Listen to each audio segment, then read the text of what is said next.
We're here on the Iowa Agribusiness Radio Network as we get ready to start May Beef Month, and we thought it'd be a great time to start with talking with Matt Deppe of the Iowa Cattlemen's Association and also Ag Secretary Mike Naig. Gentlemen, thank you for being on today. Yeah, thanks for having us. Good to be with you. So, as we look at May Beef Month, first of all, we got the proclamation. Let's go there and what that means to have a proclamation that this is officially May Beef Month. Yeah, so absolutely. Annually, we have a proclamation signed by the governor. Really appreciate that, regardless of what governor is in the office. Long heritage of and legacy of doing that, but really setting things off the right way up front in the month of May as we start to get into grilling season here, where we see quite a few grills come out, steaks, hamburgers, beef hot dogs, those types of things. And also take some opportunity within that proclamation to talk about some of the other added advantages off the plate of the beef industry in our state, our country, and our world.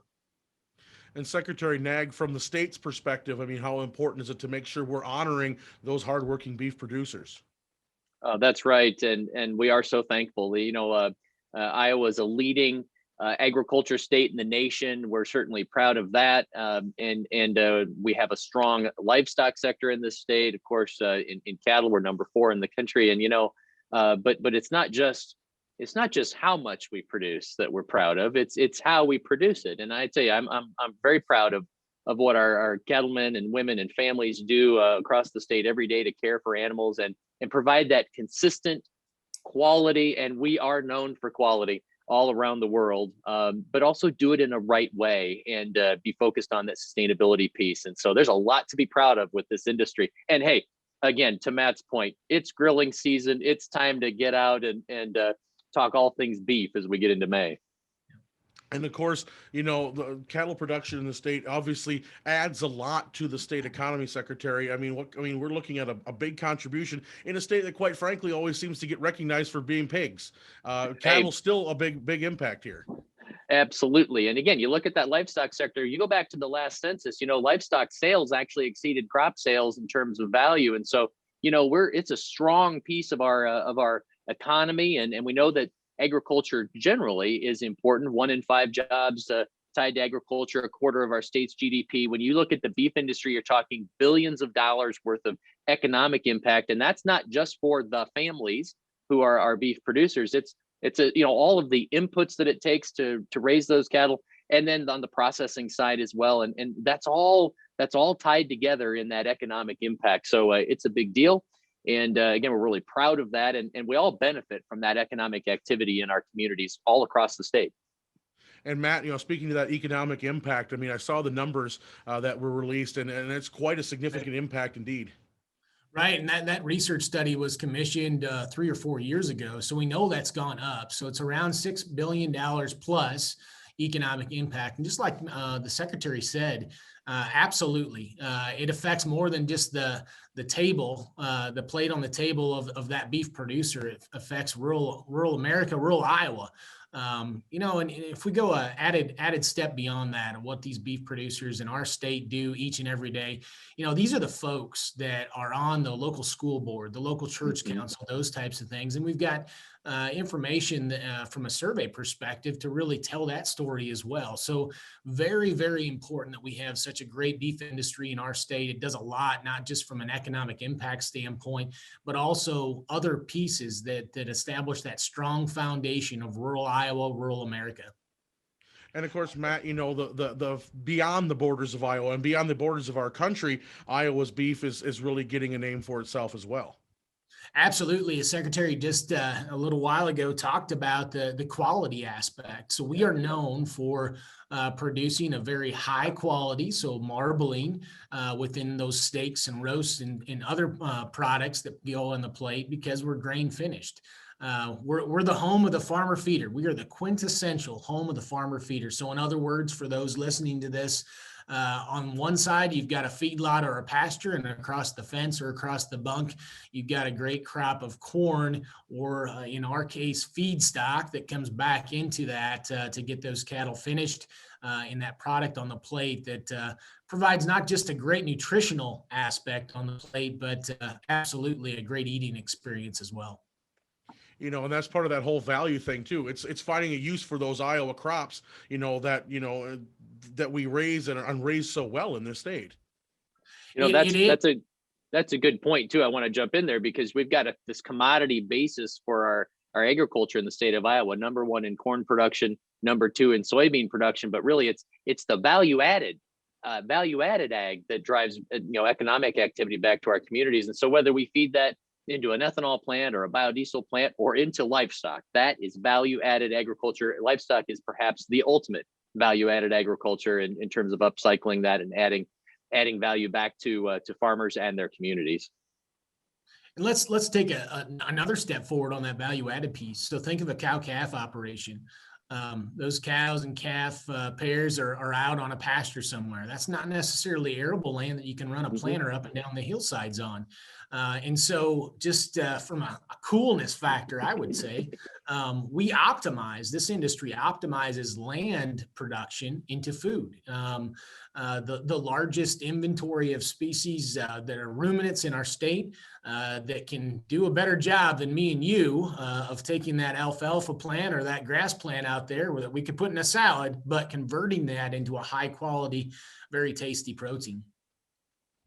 And Secretary, back on the exports just for a second. I mean, you are one of those that's advocating. I mean, just recently talking with Japan virtually and talking with many trading partners out there. I mean, what's the message about Iowa beef that you're sharing internationally? Well, I tell you, and Matt mentioned it, it's about quality and consistency. If we can get on the plate, we can compete anywhere in the world, and we're known for that, and we'd love to go head to head with anybody.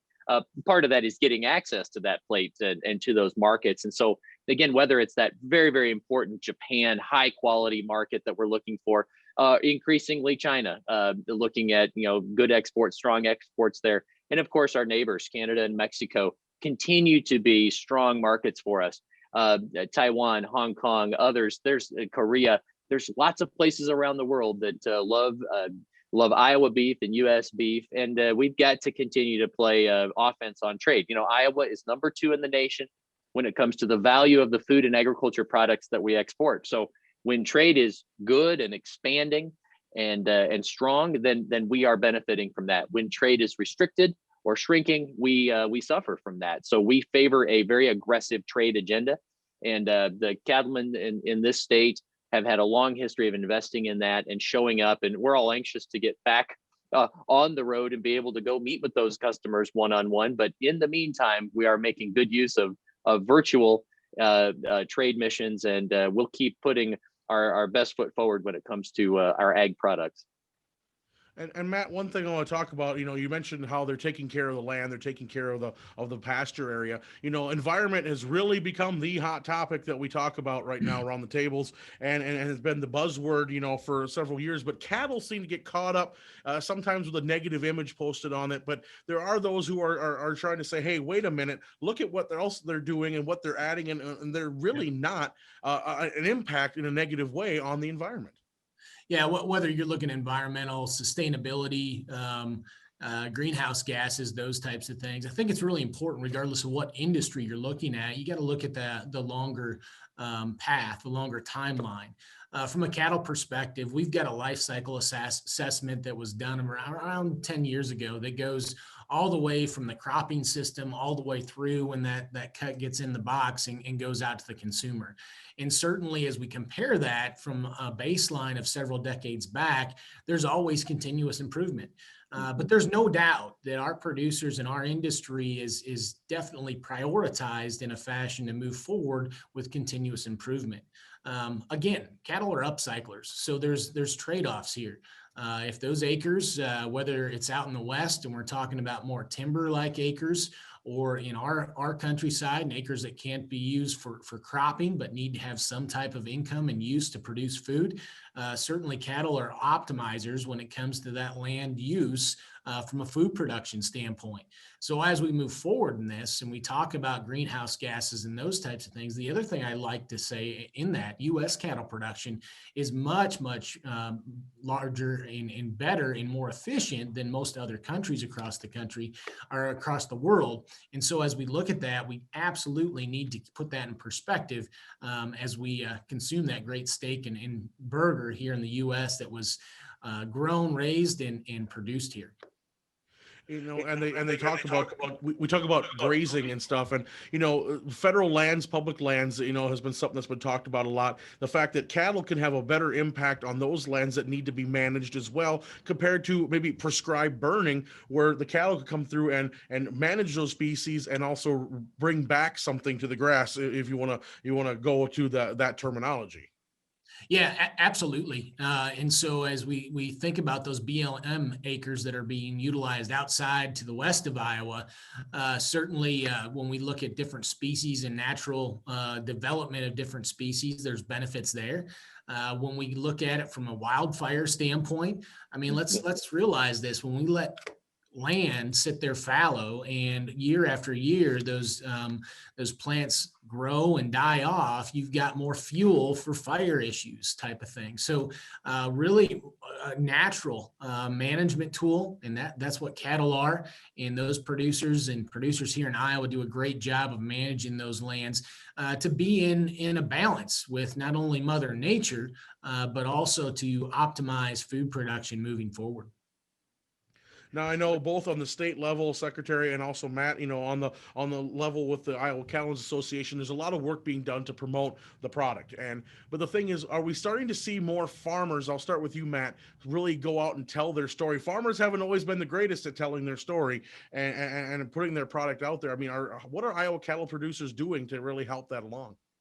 Yeah, I talk from both ends of that candle, so to speak. I talk from the consumer side, and I talk from the producer side. I do believe our producers are doing a great job within their households and their operations, getting those kind of value-added legacy pictures of what's going on the farm and what they do each and every day. And that's so important when we look at it from the consumer perspective. First of all, when I'm buying something and I'm the consumer, I'm looking at it from the standpoint of what kind of labor and effort and how is this product produced. And when it comes to food, we also know, and this is number two, that the consumer is more and more inquisitive each and every day. We've got a very good story to tell. We're transparent about it, and transparency is what gets the product down the road so that consumer can really make that pricing decision and put it on the plate and move forward. But ultimately, there's never an end to, we need to tell our story. Each and every little story, if you look at it that way, or small story, is very, very important and impactful when it comes to the consumers that are going to consume that product down the road. And Secretary Naig, from your standpoint, I mean, like you said, you promote internationally, you promote inside the country as well. And we've talked once in a while about farmers telling their story. As we both sit here in Des Moines, a lot of people around us that don't understand how agriculture works, or think they understand how agriculture works. I mean, what is the message that farmers can really do to impact a place like this or other metropolitan areas, urban people around the country? Well, first of all, I agree with Matt. Transparency is the key. And here's the good news. Folks are interested, right?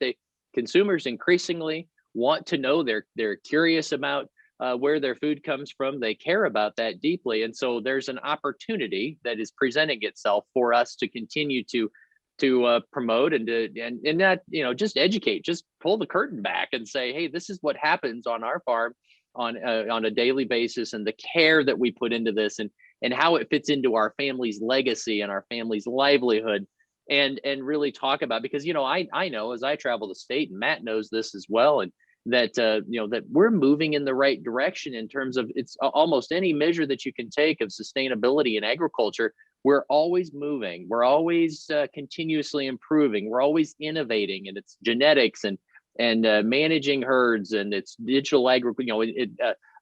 Precision ag also applies to the livestock side of things as well, and we're seeing that play out. Those are great things, and I think important things for our consumers to know. The other thing I see a nice trend developing is we've got a lot of Iowa producers that are increasingly marketing direct to consumers from their farms, and in that, telling their family's story of where that beef comes from, and that's a good thing. That's a positive thing. And so those local producers selling direct, using a small meat locker or small processor, those are interesting local supply chains that are being built out there that that really do speak to this idea of transparency and connecting the dots between consumers and what's on their plate and where it comes from.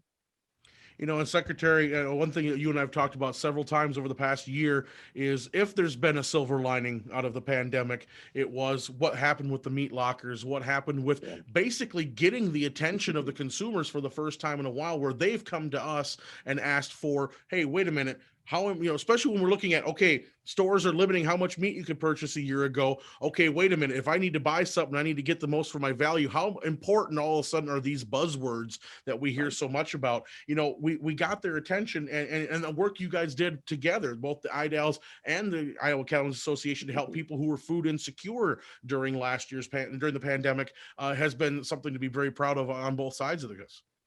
Well, I tell you, we are looking for those silver linings wherever they are, and I agree. I think this is one of those, and I am really proud. And the Cattlemen's Association, the Beef Industry Council, deserve a ton of credit for stepping forward. Producers all across the state. We called it the Beef Up Iowa program, which is still one of my favorite names for any program that we've ever run here at the department. Beef Up Iowa, and what that did is connect again producers through the Iowa State University Meat Lab to provide ground beef for food pantries all across the state. And I think we're approaching 2 million servings of local Iowa raised protein that was delivered to those food pantries. So this is a big effort. We're not even done yet. We're continuing to try to meet that need of food insecurity. But yes, I do think again that something happened in the last year that many consumers didn't think could happen in this country, and that was limitations on some of their food items that they wanted to buy. And I hope that is a reminder that food doesn't magically appear on the grocery store shelf, that it starts on a farm somewhere, that it's got essential workers all throughout the supply chain that has to move, and it has to move in a timely way, and it needs to be affordable, safe, and quality. And boy, we are so fortunate in this country that we have that. But we did experience a disruption that I think has served as a great reminder of the importance of that critical infrastructure, our food and agriculture supply chain. And Matt, same topic for you. Just kind of talk about where you guys have come through this COVID situation. Yeah, so the producers that have worked through the COVID-19 situation, certainly that throughput issue that we were experiencing last year about this time. So if you would envision cattle on feed ready to go to market, and some supply chain continuum disruptions when we go into the packing plant, mainly from a workforce issue, just like any other industry. The challenge for us is, we saw, our producers saw that demand in the grocery store at this point. And at the same time, saw some issues with food service. We were shutting down the local restaurants, which is a big piece of domestic beef demand working forward. And so as we went into the summer and we partnered with the Department of Agriculture and Iowa State University on Beef Up Iowa, what a great opportunity to take to the plate some food security challenges and remind the consumer that, things can go awry, but we're going to keep working hard to make sure that you've got a safe, affordable, tasty product on your plate moving forward. And we're still dealing with some different market disruptions as we get through the tail of this beast we call COVID-19. But I can guarantee you that our producers are going to continue to do things the right way. And ultimately, they're going to continue to tell their story so they can get that product to consumers, not just in Iowa and local restaurants, but across the country, across the world. All right. And Matt, now as we look at Bay Beef Month here in 2021, what is the message that is coming from the Cattlemen and even from the Iowa Beef Industry Council? What's that message for consumers and for producers here across the state? So it's, even though the product is bars above every other animal protein product on the plate, whether you're in a white tablecloth restaurant or enjoying a roast at home or a burger or something else at the ballpark, let's hope, right? Knock on wood. Certainly, May Beef Month is about more than just the product. It's a great product out there, but this is an industry that cares. This is an industry that when they see, whether it's an individual operation or a group of individuals, they're the first responders when it comes to putting food on the plate and providing sustenance in that way. We're also an industry that cares about the environment. There's no doubt that cattle are upcyclers. There are trade-offs to every different good that you would purchase in the retail sector. But when it comes to food, know that those cattle and those producers are really engaged and invested in the environment of which they work. They work for clean water each and every day. They work for new advancements in technology and ways of doing business to not only balance their bottom line, but also make sure that they can pass that arable land on to the next generation. And then finally, let's remember that this is a huge economic impact to our state. $6+ billion of economic impact annually. And that means that our rural communities, if you're a young parent like myself, that Little League baseball team can get out there, be sponsored, probably have a coach from the Cattlemen's of some sort, and work from there. So really important to rural Iowa, really important to the state when it comes to economic impact. And that's what May Beef Month's all about. It's about celebrating the food, but it's also about celebrating our culture, and it's about celebrating a very important industry that helps drive that engine forward, both from a rural Iowa standpoint as well as the state's economic benefit. All right, Secretary Naig, before we wrap up today, what kind of a message do you want to give those producers here during May Beef Month? Well, first of all, the consumers buy beef. You won't feel bad about it at all. You'll love it and get that grill fired up and buy more. To our beef producers, I think Matt summed that up so well. It's about family and this culture and a great heritage of production in this state. And again, to consumers, I would say you can also know that, as I like to say, for as long as we've been farming, we've been innovating, meaning we're always looking to do things better and more efficiently and with to maximize output by minimizing input. And I think those are lessons that we've learned very well over the years. I see our cattlemen focused on those things all across the state. And I also see, when I travel this state, I also know that livestock continues to be one of the best ways for the next generation, for young families, for young farmers, to be able to get into farming and into their family business. And we're so thankful for that opportunity, that avenue for them to get involved. So we can be proud, all of us, whether you're a consumer or a producer, of this great beef industry in the state of Iowa. All right, Matt, and I'll let you have the final word. Any final thoughts you have for the producers here as we wrap up today? Well, for the producers, certainly hang in there. Tell your story, regardless if that's May Beef Month or other challenges, and don't be afraid to pick up the phone if you need something from your Cattlemen's Association. But as we tell our story, let's be proud about it, because what we do each and every day, taking that bucket to the bunk, whether you're a cow-calf producer, a backgrounder, a feedlot operator, that work, that blood, sweat, and tears, that care, those values are so important. And they're important in many different reasons. But as you express those across the countryside to that consumer, they're important when it comes to beef demand as well. Doing a great job, and we're going to grill some steaks ourselves. We're going to see ballparks opening up and having some beef franks and those types of things. Let's celebrate this. Let's keep things moving forward. All right. Well, I thank you, Matt Deppe, Chief Executive Officer of the Iowa Cattlemen's Association, Iowa Agriculture Secretary Mike Naig. Yes, thank you both for joining us. I did have my steaks on the grill last night. My grill never shuts down in the winter, but that might be the Minnesota boy in me. But thank you both for coming on to tell the story about Iowa cattle producers here today. Thank you. Thanks. All right. That is Matt Deppe and Secretary Mike Naig here on the Iowa Agribusiness Radio Network.